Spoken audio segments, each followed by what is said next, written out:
Out in the black and deserted street, a gray, ragged, wolf-like creature slid noiselessly down from the branches of an acacia, where he had been sitting for half an hour, suffering badly from the cold but avidly watching Lasovich at work through a telltale gap above the upper edge of the towel. It had been the oddness of a green towel being draped over the window which had attracted the snooper's attention.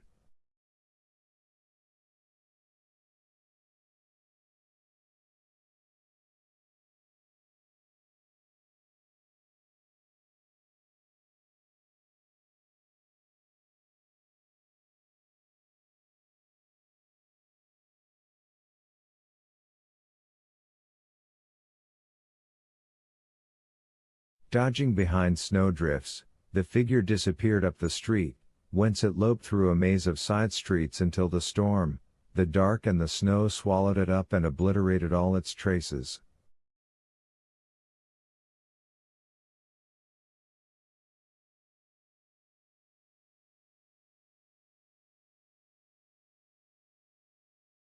Night. Vasilisa in his armchair. In the green shadows he looks exactly like the Taras Bulba.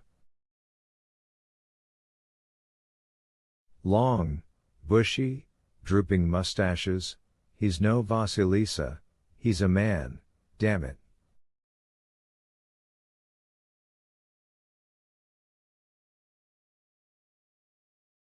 After another gentle tinkle of keys in his desk drawer, there lay on the red cloth several wads of oblong bills like green stage money, with a legend in Ukrainian.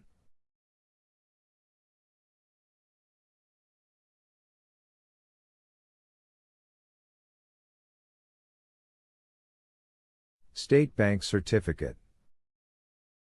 Rubles. Circulates at parity with credit notes. Pictured on one side of the bill was a Ukrainian peasant with drooping mustaches and armed with a spade, and a peasant woman with a sickle.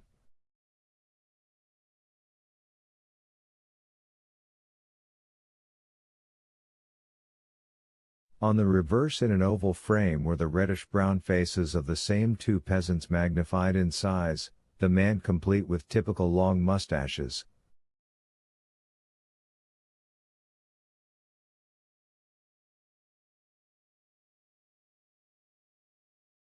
Above it all was the warning inscription. The penalty for forgery is imprisonment. And beneath it the firm's signature. Director of the State Bank, Lebed Yurchik. Mounted on his horse, a bronze Alexander II, his face framed in a ragged lather of metal sideburns, glanced angrily at Lebed Yurchik's work of art and smirked at the Egyptian queen disguised as a lampstand.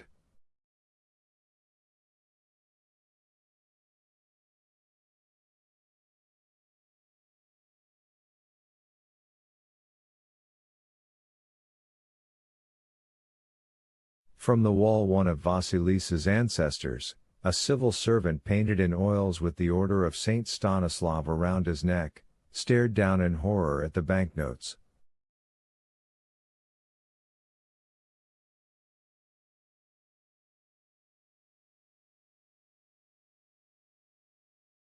The spines of Goncharov and Dostoevsky glowed gently in the green light, whilst nearby the green and black volumes of Brockhaus and Ephron's encyclopedia stood drawn up in mighty ranks like horse guards on parade.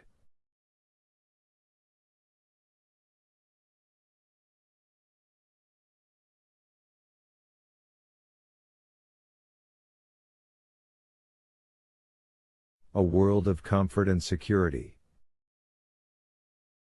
The 5% state bonds were safely hidden in the secret cache under the wallpaper, along with 15 Tsarist 1,000 ruble bills, 9 500 ruble bills, 25 silver spoons, a gold watch and chain, 3 cigar cases, presents to our esteemed colleague, although Vasilisa did not smoke, 50 gold 10 ruble pieces, a pair of salt cellars, a 6-person canteen of silver cutlery and a silver lee strainer.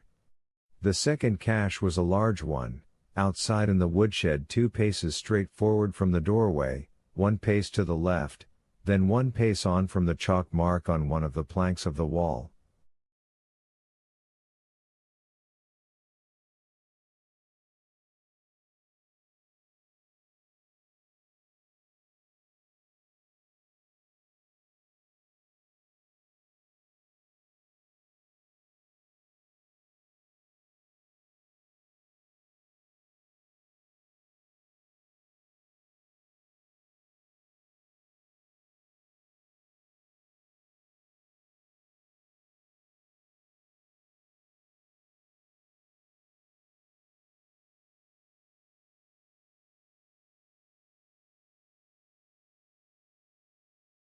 Everything was packed in tin boxes that at once held items: biscuits, wrapped in oilcloth with tarred seams, then buried 5 feet deep.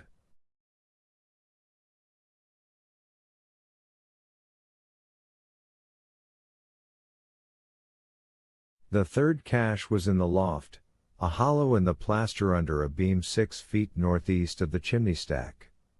In this were a pair of sugar tongs, 183 gold 10 ruble pieces and state bonds to a nominal value of 25,000 rubles.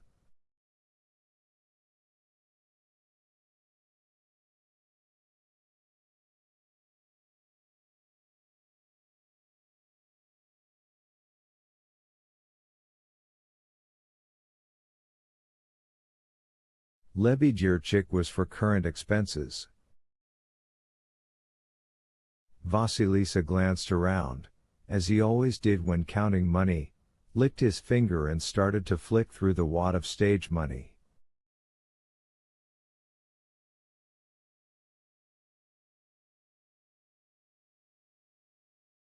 Suddenly he went pale. Forgeries, he growled angrily, shaking his head. Disgraceful.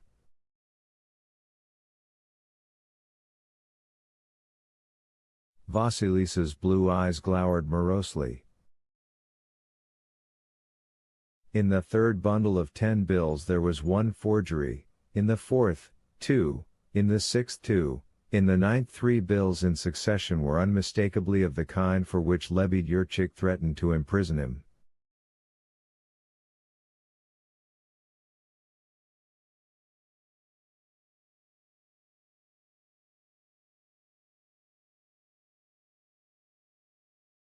$113 bills in all and, if you please, 8 of them with obvious signs of being forged.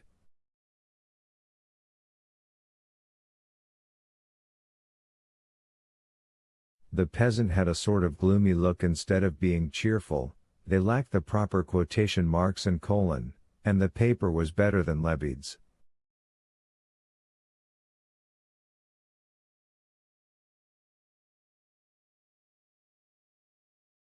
Vasilisa held one up to the light and an obvious forgery of Lebed's signature shone through from the other side.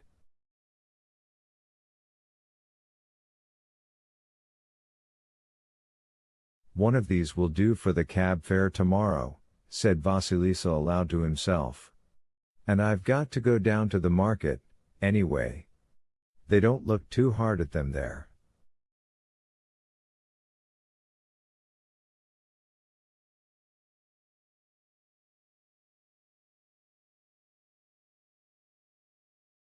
He carefully put the forged notes aside, to be given to the cab driver and used in the market, then locked the wad in the drawer with a tinkle of keys.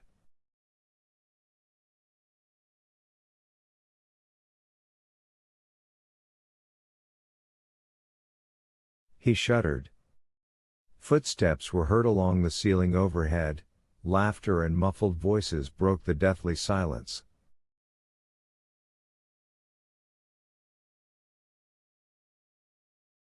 Vasilisa said to Alexander II. You see, no peace. There was silence again upstairs.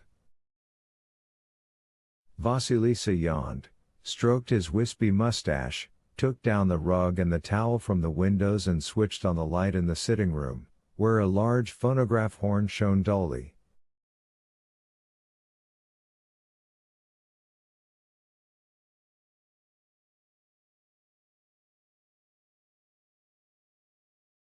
10 minutes later the apartment was in complete darkness. Vasilisa was asleep beside his wife in their damp bedroom that smelled of mice, mildew and a peevish sleeping couple.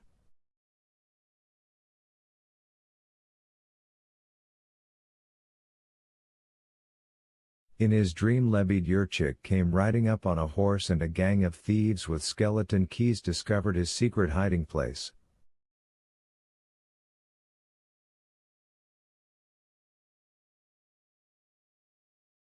The Jack of Hearts climbed up on a chair, spat at Vasilisa's mustache and fired at him point blank.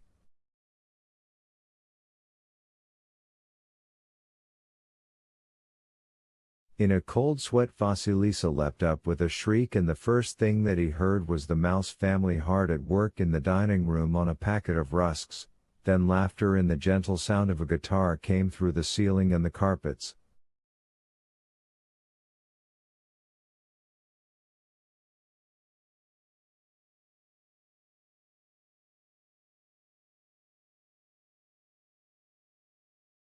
Suddenly from the floor above a voice of unusual strength and passion struck up, and the guitar swung into a march.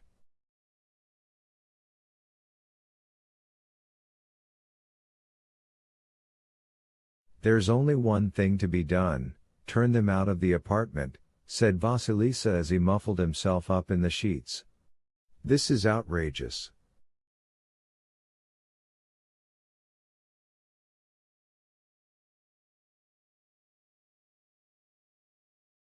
There's no peace day or night. The guards cadets are marching along, swinging along, singing a song.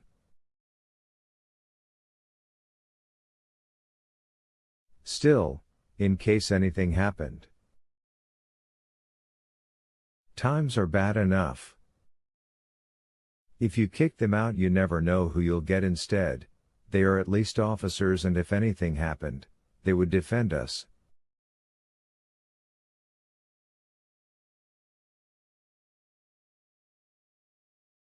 "Shoo!" Vasilisa shouted at the furiously active Mouse. The sound of a guitar. 4 lights burning in the dining room chandelier. Pennants of blue smoke. The French windows onto the veranda completely shut out by cream-colored blinds.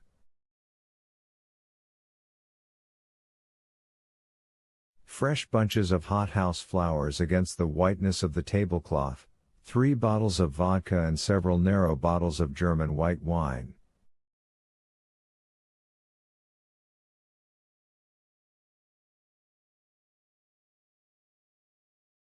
Long-stemmed glasses, apples in glittering cut crystal vases, slices of lemon, crumbs everywhere, tea.